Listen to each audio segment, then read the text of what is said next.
Hello and welcome to the TT Podcast, the podcast where we talk to one person from the world of the TT to discuss their lives, their journeys and their ambitions with the greatest motorsporting event in the world.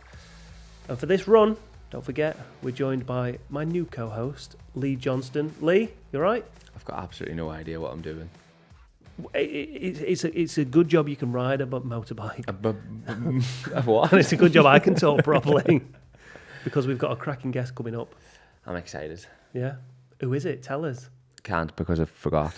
It's Mike Browne. Oh, the one and only. I can't call him that on air. Call him whatever you want. In my eyes, he's the Irish Guy Martin, but he doesn't like being called that. We'll not mention it to him when he comes. Okay. But what I am slightly worried about is I've interviewed him twice at last year's the TT that's just gone.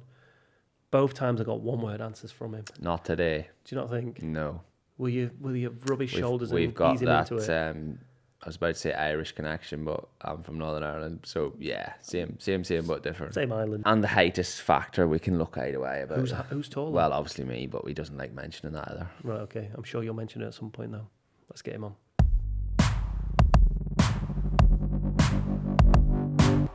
Mike Browne, first time you've ever done a podcast, you said. Is that true? Yep. Yeah? That's true. Don't clam up now.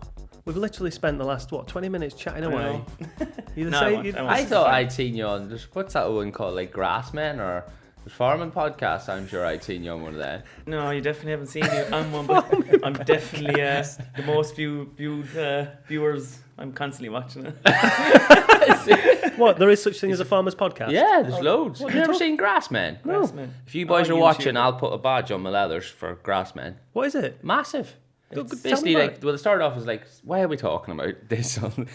Basically, there's like silage contractors, were they? Yeah. Or yeah, like you know what silage is? Cutting grass. So You mean basically, lawnmowers? like, you have Yeah, but in a big Right. version. Okay. Yeah. And they just talk about how they Well, cut they were grass. started off randomly that, and then there was Yeah. lads in Australia, and they do all sorts. They're massive they've company huge now. merchandise. Like they're huge, like Yeah. Yeah?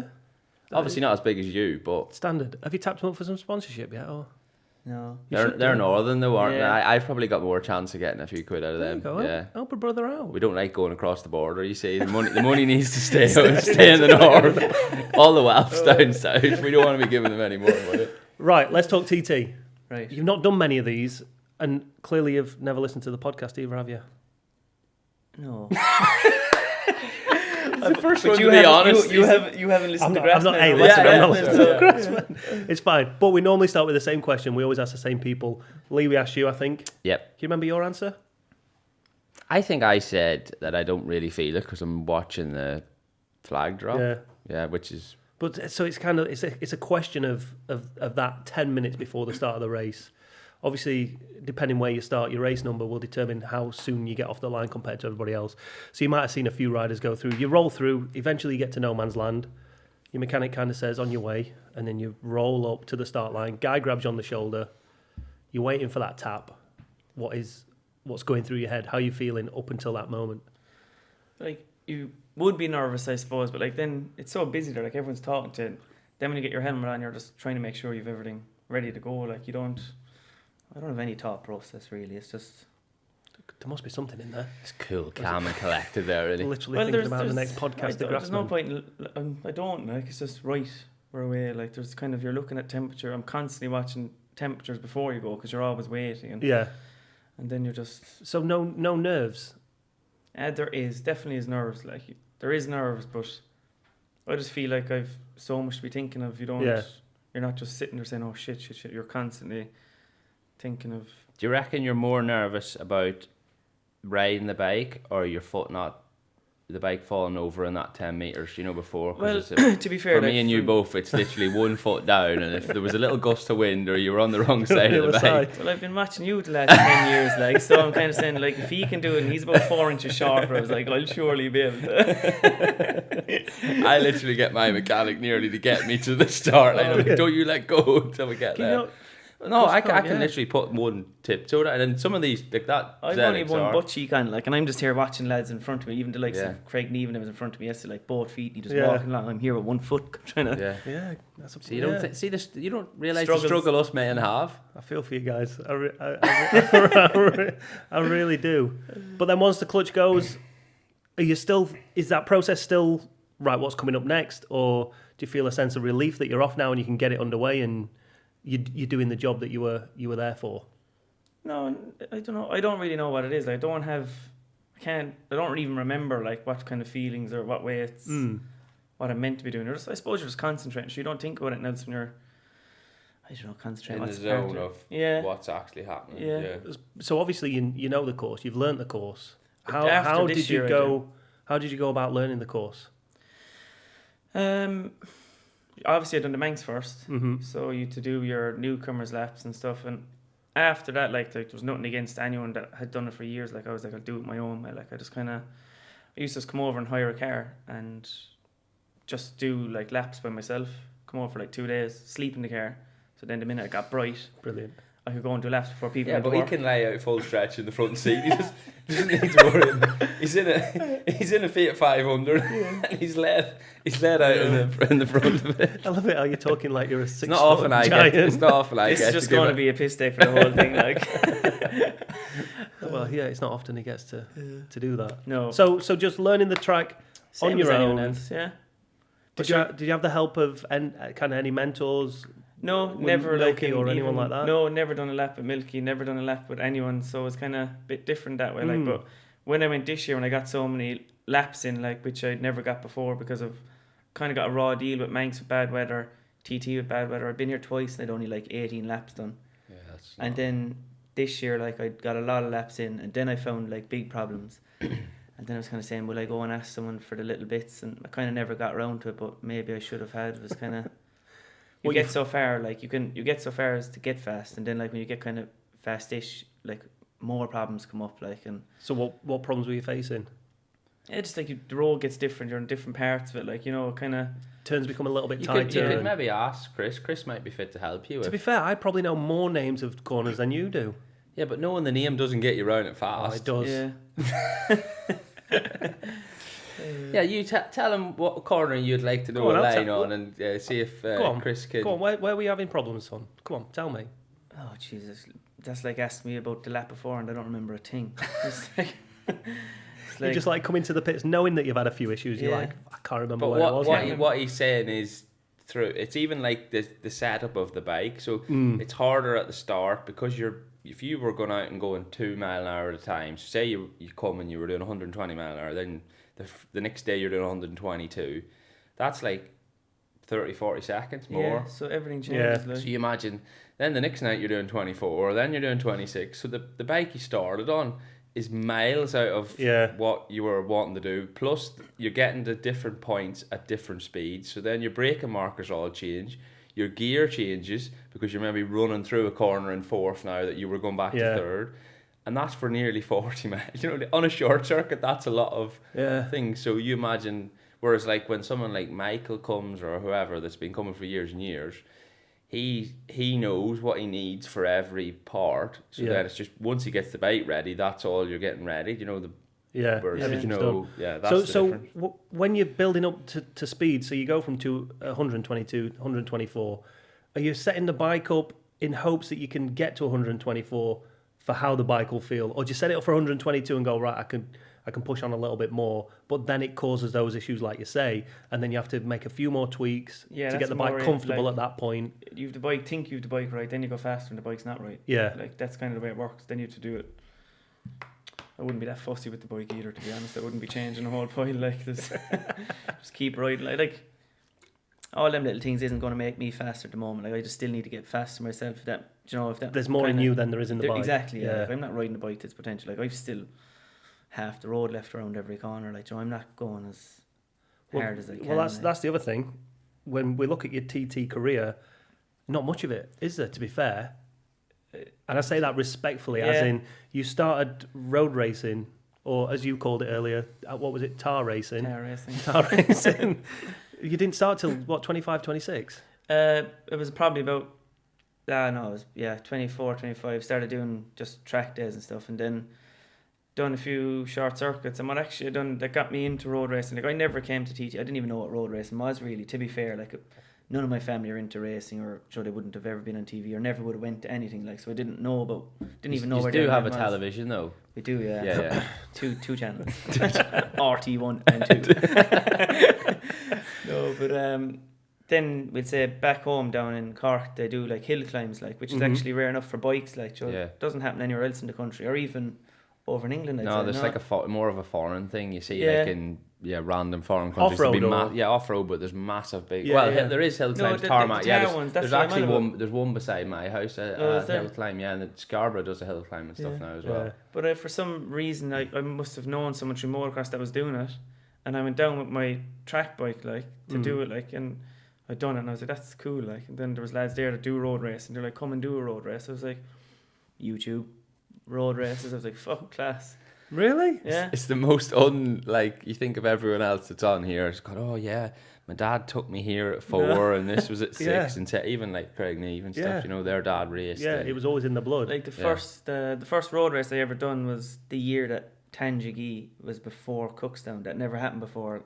People say, like, it was always Cookstown, Tanjigee. Yeah, Cookstown's always the first. But for some reason that year Tanjigee was first. Like, it was the first road race I raced in, and it was the first road race I was ever at. So like I both together. And it's quite Tanjigee is like a fast with big jumps. It's like it's not narrow. It's not what you would think. I'll go here first to see if I like doing this sort of thing. That's like hardcore. Yeah, it's quite a. You raced it? No, I've not done any. I've not done any national, but you would like Cookstown would be a lot more.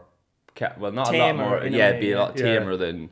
This is only me as a fan, looking. But Tanjigee is like you look at photographs and stuff. And is that the one where they're down those straights and they just big jumps? Themselves. Yeah, no, it is. That was an eye opener. But it wasn't actually. To be fair, I wasn't that phased by it. I was like, this is class. Like, yeah. I don't. Yeah, this is alien to me. The fact that one, you didn't know anything about road racing. You do a little bit of Googling and YouTube it and go, cool, I'll have a go at that. Well, were you on the roads before? See, I'm lying. I got that wrong. Before I done road racing, I had to do a year of short circuits, right, to get your license to do road racing. The way it works back home, like. So I had. You have to get points, or you have to. You just have to get good finishes, and you have to be reasonably kind of basically just want you safe, like, and if you're mid range and anywhere in the track and you're getting finishes, they're fine. We'll give you a road license, like, You snuck through the safety barrier there, didn't you? Didn't I? I bluffed that one. I was like, the DNFs, I was taking them out a bit. We won't send them that one. They were looking for paperwork. I was like, they look good. Like. Go for a job interview. Go, I didn't get sacked from there. The DNFs were like that high, and the ones I passed were like here. I only entered 5 races, but I finished them all. So they gave you a license. Yeah. So with all the road races down in the south of Ireland that you did, I've done them all. Yeah, no, I kind of started doing road races, but never even looked at points. What year would that have been? Was there still quite a lot of nationals then? Because now there was all the nationals. But I didn't do them. I just kind of. There was never ever a plan. Of a Tuesday, Wednesday, I could ring someone. I wouldn't even have the effort to see is there on. I'd ring is there a road race on? They're like, yeah, this one's on. I'm like, oh, we'll go to that then. There was never ever a plan or. Is there a plan now? Nah. It's like everything's just we go to TT, or there's never ever, I'm going to be a motorbike racer career. That's just not going to happen. It's just kind of now, to be fair, taking a bit more serious, that putting a lot more effort and time into it now, that I'm getting a bit faster. But before, kind of even last year, it was kind of just take it as it went. Yeah, but that's a good way. I think it is because you're not having unnecessary stress it's clearly not stress, but there's no one. There's kids worrying about being a motorbike racer from they're 12. Do you know what I mean? So he's had another 12 years of not even knowing it existed before and still not worrying now. So you've got nothing. It's a bizarre introduction into. It's very unique way of getting into. But it doesn't make it wrong. No, it doesn't. It's amazing. Still will be. You know what I mean? I think he will do it as a job. You know what I mean? And I think that's even. Happen. I think it's even better that the fact that he's not. You know what I mean? I think that's mint. Really, take it or leave it. Yeah, it looks like you could take it or leave it. Obviously, you love it. Oh no, I do love it. But you have to, right? Yeah, but I don't know why I do love it, like, because I was actually saying to people, like, I don't, like, have no interest in bikes, like, I don't even know what I'm riding, like, and, like, I won't lie, like, and I might pretend to a new team for, like, the first 5 minutes that I know what the bike is and wow, and I, like, would walk off. I don't even know what that is, like. So my mechanic went to see him yesterday, right, and he was sitting on his 250, and what did you do you remember this? No, Graham was there, and he said, Mike turned around and goes, "Don't ask me anything about the bike because I don't know what it does." He says, "I know that this one, which was a 250, goes ding ding ding," and he says the other one, the Norton I'm on, goes bop bop bop because and that was all he said. And Graham's wife was with him, bless her, and she went, "Is he being serious?" Or is he was like, "Yep." that was his explanation of the two bikes. Oh, I thought that was brilliant. But the last year's Manx. So for anyone listening now and they've not realised, we're at the Manx GP. The first time you ever rode a 2-stroke race bike was at last year's Manx. Yeah, but I rode like. They say that, like, but I know the characteristics of a 250 because I've rode 250 motocross bikes. Yeah. Do you know what? Yeah. Like, that's how you might as well have a switch on one of them because you're either on full throttle or off. It's not like on tarmac, you know what I mean? But you understood. Yeah, I had the characteristics of basically there's no engine brake and engine brake. Yeah. Like, do you know, that's kind of basically it, like. But still to ride one of those. Oh, jeez. And you were right up there. Yeah, even like when I first rode it, like, so I got in the bike, like, and everyone knows Eddie Laycock, like, and I was like, he was like, "Right, we'll bump start you," like, and I was like, "Shit!" I was like, "How would you bump start this thing?" I was like, "What?" I was like, "I'll have to ask him." I was like, "What gear?" And he was like, he just stood up and he was like, "A second." I was like, "Oh shit, right." Okay. It was only a trick question. Yeah. Like, gotcha. Second. No, that's just for luck. It's. But like, I know we joke about being small or whatever, but it is nice to get on a bike where you actually feel like I'm the boss of this. Yeah. Like all big bikes now are animals, you know, like super bikes, super stock Yeah. bikes. A 600 is even a good size for us and you fit on it all right, but a 250 is like, well, I'm the boss, you know, you actually feel like you can wrestle it, you know. It's like fucking having I don't know, it's like having an Alsatian on a lead with a big bike and a poodle on the lead. You know, you control the poodle, like when you're on a big bike, it's the fucking dog that's pulling you, like. So how is it riding a 2-stroke around the island? Because to me, it would terrify me. Because all I think about, especially nowadays, most people think of 2-strokes seizing up. Yeah. That's the only thing. Especially the way you have to ride them around here. Yeah. Yeah, that's the only thing where the knowledge would probably help you. Like would you believe I seized it yesterday, coming out of Ballycrane, and it was my first time ever getting a seize, like, and I got it, like, and it was kind of. Do I know the bike seized? But I was like, one. Yeah. I knew what to do. So for anybody that doesn't know, it's literally in it. You've just got to reach for the clutch as quick as possible. Well, if you look at anybody, that was the only thing I did when I rode a 250 was like I never ride with my fingers on the clutch because most bikes nowadays you don't even use the clutch. You literally set off with it. But then I remember I laughed every single photograph I seen. I was like, my fingers were there all the time. My hand was killing me just from holding my fingers. But I was like, I'm not letting. Just waiting for it. Yeah. Yeah, you've got to though, I guess. So yeah, that's crazy. So from the Manx, you stepped up to the big dog in 2019. Yeah. How was that? It was a disaster again. It was wet that year, remember? So like no laps again. It was like fucking disaster. Few and far between, weren't they? Yeah, just done it my own 600. Did you feel like it was a massive step, or did you feel no? It's comfortable treated the same. enough? Sure, it was the same bike, same track. But then again, yeah. But do you not see the great part of his attitude is same bike, same track, same distance round. What is there to worry about? Well, that's all the things that other people struggle with. Yeah. That's what I think makes him or will help him carry on. Because he's not bothered. That is the perfect attitude to have. Yeah. Well, I was going to say, like, what about you're now riding with the likes of John McGuinness and these are people you probably never heard of. No, 15, but like, 20 years ago. Oh yeah, but like obviously doing road racing, then you start hearing of all the names. You know all the names. Like I knew everyone by then. Like, but sure, you're still way back the grid with your own. Yeah. So like they're not going to affect your. Had you won national road races at home before then, or no? See, back home you do junior sport, which restricts you to twins. Your first year, like it's kind of a safety thing. Like bring you up gradually. Like so. I'd won loads of them in my first year. Then they went to senior support. I'd won plenty of those races. And then I went into, we'd say, opening with all the fast lads. And to be fair, once I had a year on a 600 in the senior support, like, and a few races I done, like we did look at the times, like I wasn't far off there's no them lads, so I was like, you know, when I went with them then it was fine, you know, but I didn't win anything, like, But you were there. I was hanging on to them, like, and then just kind of came here. It all kind of happened fast enough, to be fair, like, you know. Yeah. All self-funded then at that point. Self-funded, coming over to the TT. Because you have a normal, is it a normal job being a farmer? Yeah. Must be Well, I'm not actually a job, farmer. Everyone gets that wrong. I work on You work on the family farm? farms, like, you know, it's not actually. What are you doing on the farms? Well, I'm with my cousin at the moment. It's a tillage farm and kind of plant hire, like, so it's kind of. Go on. He's a finger pointer, really. You point the finger? Yeah, he No, just no. he tells all the lads what to do. That's it. I'll take the money. You do the work. Get cracking, lads. That's pretty much what I do here. Come on, do some get some work done. So, what's a normal day consist of then on the farm? It's just like any other farm. It's normal. I don't work on a farm, so tell Aye, me. but is it like a dairy farm? Is it like? Well, I was on. crops I and- know my own, like. Sure, there's no point. I was on my uncle's dairy farm, like, but taking so much time off with bikes, like, Yeah. started getting a bit of friction, and I was like, do you know what? Life's too short now to be listening to this, giving out about, like. So you don't work on the farm? Not in my uncle's farm, my cousin's farm now. Right, all right, okay. So it was kind of a bit of a. Oh, That was after I broke my ankles at We'll Yeah. leave, Hookstown. There was a bit of. we'll leave that one there, shall A bit of Bad hassle enough there. leaving to go racing, but when you get home, you're still no use. Yeah. That's not exactly acceptable to No. me. yeah. Ship you off to the cousin. No, it's a bit tricky, but yeah.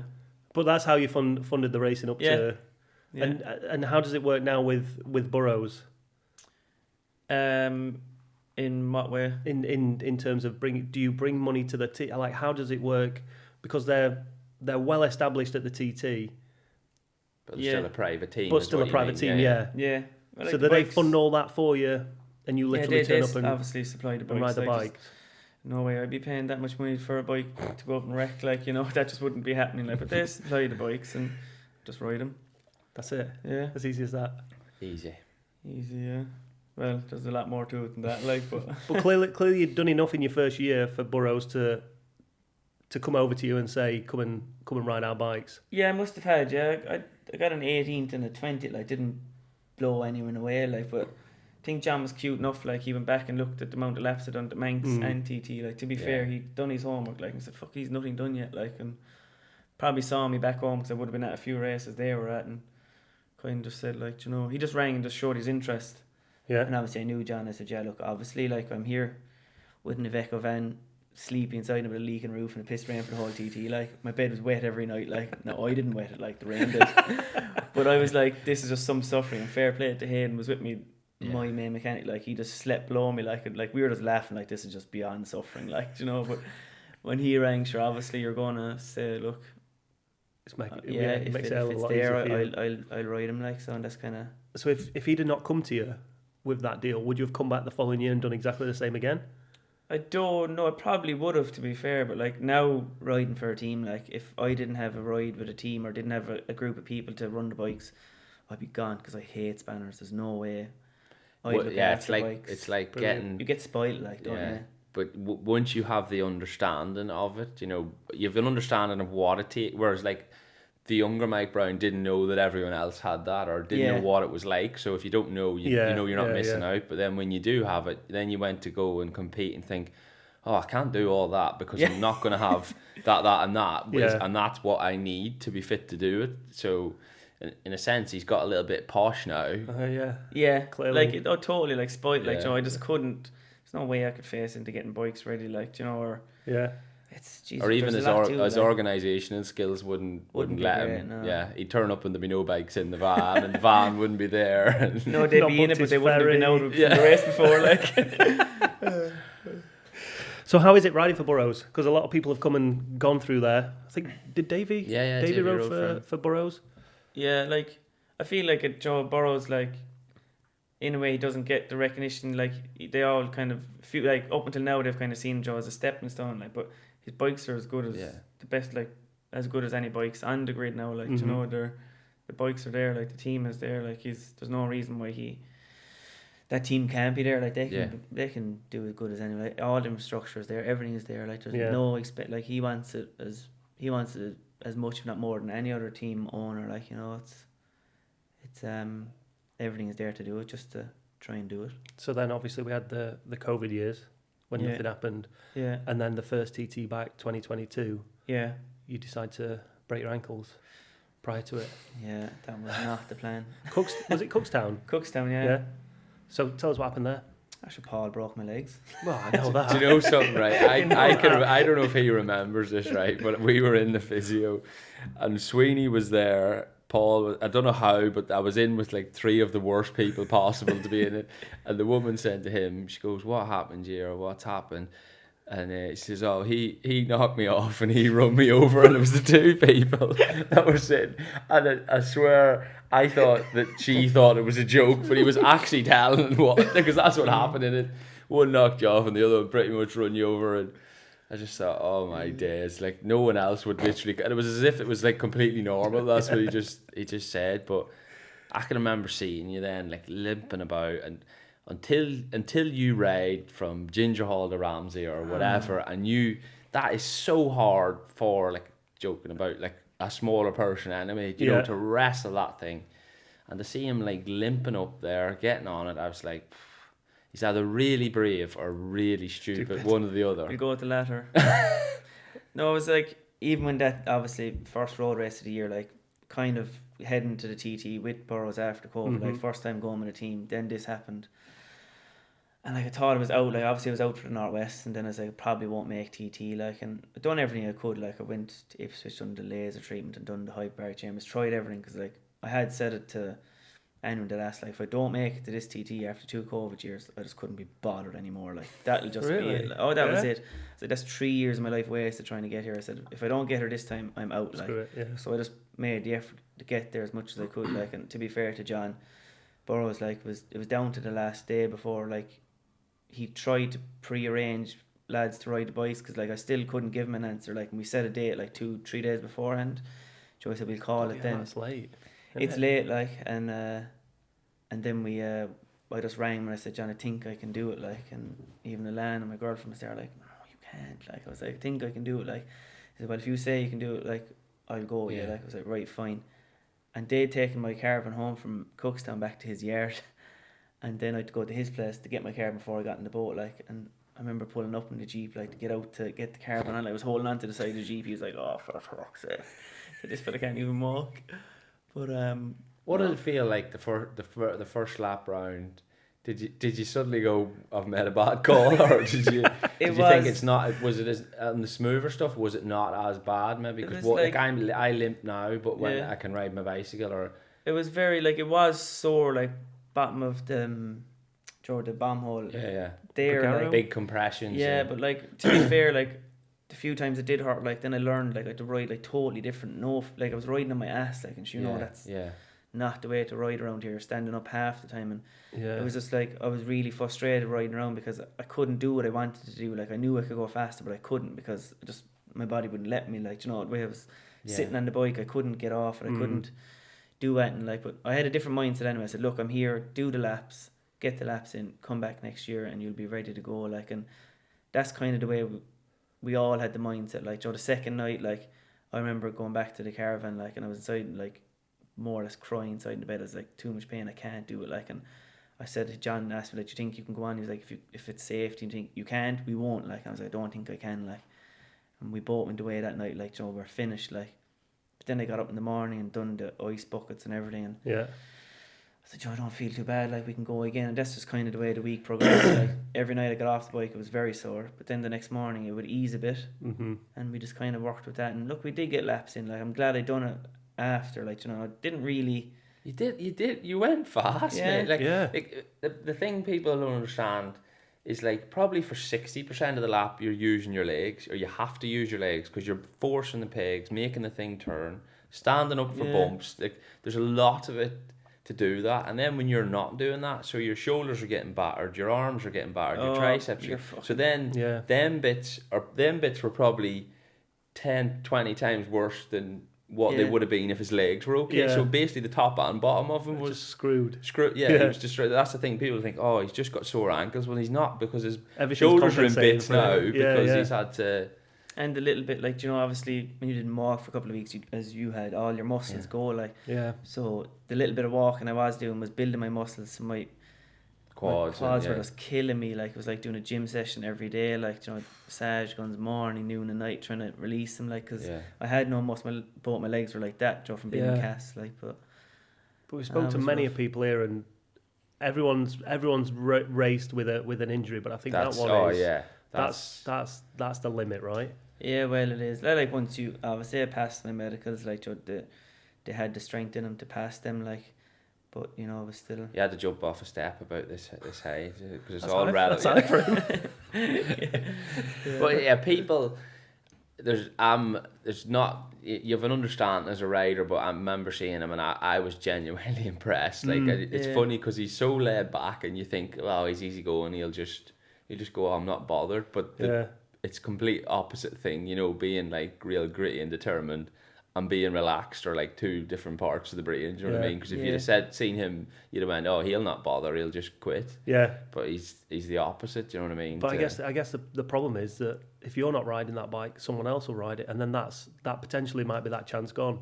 Well, there was a little bit of that too. Like, you know, I was kind of new to the team, and I was like, "Oh, I just got this. I'll probably lose it now." Like there was a bit of that, to be fair. Like, but. The main part was like, I don't get here this year. Like, that's 3 years gone. Like, they couldn't be bothered. Like, it was just. Yeah. But when I got there, like Lee said, you went. I can't remember what was your fastest lap time. You did 128, did you? 128? No, it's 127. But 1 mile. I'm telling you now, that's to go out now. If someone put you on your bike for the first, like. Yeah. Anyone that goes over 125 mile an hour is not a fool. Yeah. Do you know what I mean? They're deep. To do that with 2 broken ankles and having done 18 laps or something before. Yeah, only the second. There's a lot of things where, like, I remember I was genuinely impressed. I think there was a lot. That was it. I think there was a lot of people that were impressed. Yeah. 1, that you got on the bike, and then 2, you went as fast as you did with a pair of broken ankles. Because everyone said at the end, they were like, "What's he going to do when he's fit?" Yeah. And then that didn't happen. You had a lead up to a good story there. We still went 129 this year. Yeah, but you had a disaster. You know what I mean? People that know, know that things. Well, because the year before, I had that problem with my BM and stuff, and it's like I could see it because I was sitting watching the TV. I could see it unfold, and I was watching the lap times and everything, and thinking, "Oh, he's having a bit of a." That's the frustrating part. You know, he's come back. He suffered for a year, and then come back real fit, revving to go, and then nothing happened. Everything that could go wrong did go wrong. So. Yeah, like, it was a really false. Like, I had the worst TT ever. Like, you know, that super twin thing, like, was just kind of a false. You know, geez, he's flying. Like, no, it wasn't. Like, the rest of the TT was a disaster. Like, that's it. Yeah, but you still got you get a 129. You on paper it looks. Oh, he's had a decent TT, but like you say, but going from the year before injured, like, the step wasn't big enough. Do you get me? Like, it was just it should have been way from what I should have done, and that was like. And then halfway through practice week, getting close to the race week, my head was gone. Then I was getting so frustrated. We couldn't get this right, like, and everything just blew up then. Yeah. But we're still back. We're coming back next year. Oh yeah. Yeah. You're not lost a love for it. No. So love for it. Don't have a love for it. How could I lose if you don't have it? All right. You've not lost the competitiveness. That's all it is. Yeah. There's nothing else to it. Like, it's just. Is that literally it? I think so. Like, I have been asked, like, why do you do it? Like, and I'm like, I don't know why I do it, because the reality is coming to TT. Like, I know myself, I'm not going to win one. I race because I want to win. Reality obviously is a big part in that. Like, you know, 90% of the time it doesn't happen. So, like, I can't really figure out, like, why do I come? But like you say, in the super twin race and stuff, you were realistically. Yeah, but like, opportunities like that don't come around. Like, Michael broke down, Jamie broke down. Do you know, like, there are lots of things have to happen. Like, that was a kind of a rare opportunity in a way. Like, you know, it would have been great to win it. Like, you know, I would have been delighted. Like, but I still didn't beat the best because they're all broken down. It's kind of a fake but you still got the trophy and still got the prize money.